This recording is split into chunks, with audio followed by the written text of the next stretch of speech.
చర్చ్కి ముందే, కీలక తాళాలు వచ్చే ముందే, రాక్ ఆఫ్ ద చర్చ్ అనే పేరు రాకముందే ఒక సాధారణ మత్స్యకారుడున్నాడు. చేతుల్లో వలలు, జీవితంలో అలజడి, నోట్లో ధైర్యం, హృదయంలో భయం. అతడు తప్పులు చేశాడు, సందేహపడ్డాడు, చివరికి యేసునే 3 సార్లు నిరాకరించాడు. కాని యేసు అతన్ని చూసి ఇలా అన్నాడు, నీవు పేతురువు, ఈ రాయి మీదనే నా సంఘాన్ని నిర్మిస్తాను. ఇది కేవలం పేతురు కథ కాదు, ఈ దేవుడు సాధారణ మనుషులను అసాధారణ నాయకులుగా ఎలా మారుస్తాడో చెప్పే కథ. వలల నుండి వాక్యానికి, భయం నుండి విశ్వాసానికి, మత్స్యకారు నుండి సంఘపునాది వరకు ఇదే పేతురు కథ. రాండి కథను ప్రారంభిద్దాం. యేసుతో పేతురు ప్రయాణం విజయానికి సరళమైన మార్గం కాదు. విశ్వాసం, భయం, ధైర్యం మరియు దయతో నిండిన నెమ్మదిగా ఏర్పడే ప్రక్రియ. ప్రారంభం నుండే యేసు పేతురును అతని హృదయాన్ని పరీక్షించే క్షణాల్లోకి ఆహ్వానించాడు. పేతురు అద్భుతాలను చూశాడు. కుష్ఠురోగులు శుద్ధి చేయబడ్డం, అంధులు చూడటం, తుఫానులు మాటతో నిశ్శబ్దం కావడం.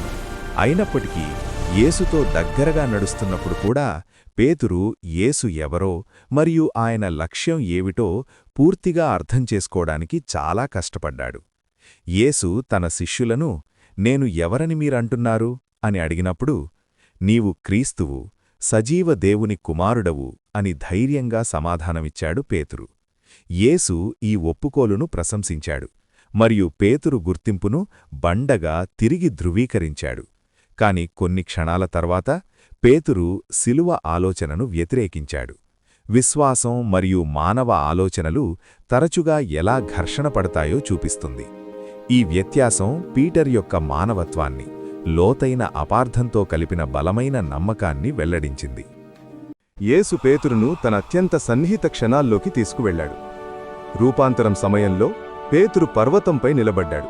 అక్కడ యేసు దైవిక మహిమలో ప్రకాశిస్తున్నట్లు చూశాడు. ఉక్కిరిబిక్కిరి అయిన పేతురు ఆలోచించకుండా మాట్లాడాడు. ఆ పవిత్ర క్షణంలో ఎప్పటికీ ఉండాలని కోరుకున్నాడు. తరువాత గెత్సెమనే తోటలో పేతురు మళ్లీ ఆ క్షణం యొక్క తీవ్రతను అర్థం చేసుకోవడంలో విఫలమయ్యాడు. యేసు వేదనతో ప్రార్థిస్తుండగా పేతురు నిద్రపోయాడు. యేసును అరెస్టు చేయడానికి సైనికులు వచ్చినప్పుడు పేతురు హింసతో స్పందించి ఒక సేవకుడి చెవిని నరికాడు. యేసు అతన్ని ఆపాడు.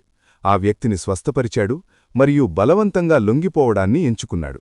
ఈ క్షణాలు దేవుని రాజ్యం మానవ బలం ద్వారా కాదు, విధేయత మరియు త్యాగం ద్వారా నిర్మించబడిందని పేతురుకు నేర్పించాయి. తిరస్కరించిన తర్వాత పేతురు చేపలు పట్టడానికి తిరిగి వచ్చాడు. అతను ఒకప్పుడు తెలిసిన జీవితం, అది నిరాశ యొక్క నిశ్శబ్దం ఒప్పుకోలు, తాను సరిదిద్దలేనంత విఫలమయ్యానని నమ్మిన వ్యక్తికి సంకేతం. అయినప్పటికీ యేసు అక్కడ అతన్ని కలిశాడు.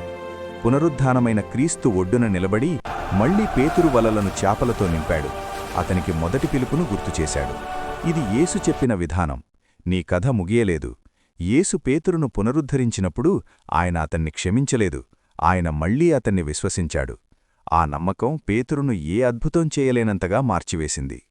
అంతిమ సంఘం ప్రారంభమైనప్పుడు పేతురు భయానికి మరియు విశ్వాసానికి, సంప్రదాయానికి మరియు పరివర్తనకు మధ్య వారధిగా నిలిచాడు.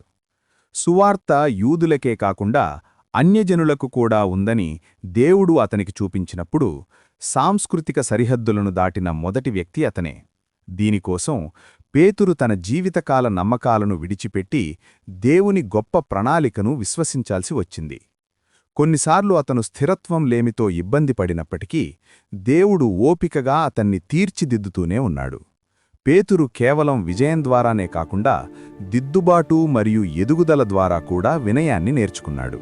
తన చివరి సంవత్సరాల్లో పీటర్ బాధపడుతున్న విశ్వాసులను ప్రోత్సహించడానికి లేఖలు రాశాడు. అతని మాటలు అనుభవం నుండి వచ్చాయి కాబట్టి అవి చాలా ముఖ్యమైనవి. అతను పరీక్షలలో ఆశ, కష్టాలలో విశ్వాసం మరియు బలహీనతలో బలం గురించి మాట్లాడాడు.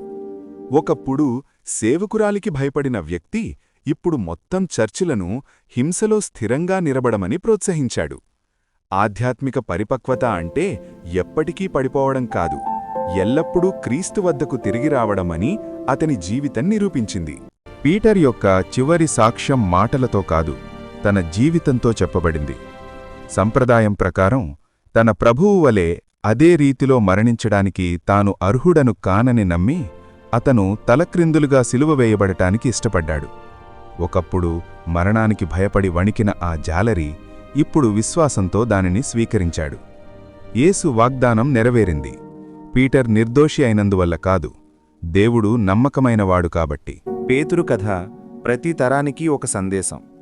ఇతరులు బలహీనతను చూసే చోట దేవుడు ఒక ఉద్దేశాన్ని చూస్తాడని అది మనకు చెబుతుంది.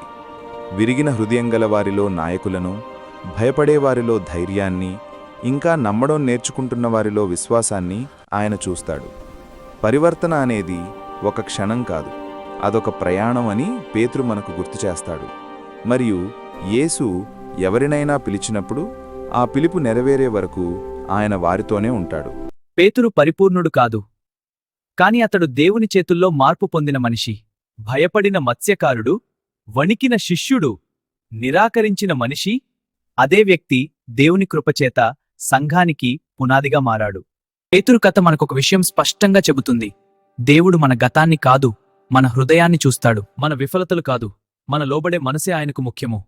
నేడు మీరు కూడా బలహీనంగా అనిపిస్తే, తప్పులు చేశామని బాధపడుతున్నట్లయితే గుర్తుంచుకోండి, యేసు పేతుర్ని వదలలేదు, అయితే మిమ్మల్ని కూడా వదలడు. దేవుని పిలుపు మీపై ఇంకా ఉంది. మీ కథ ఇంకా ముగియలేదు. విశ్వసించండి, లోబడండి, మార్పును అనుమతించండి. ఎందుకంటే దేవుడు సాధారణ జీవితాలతోనే శాశ్వతమైన చరిత్రను రాస్తాడు. God bless you.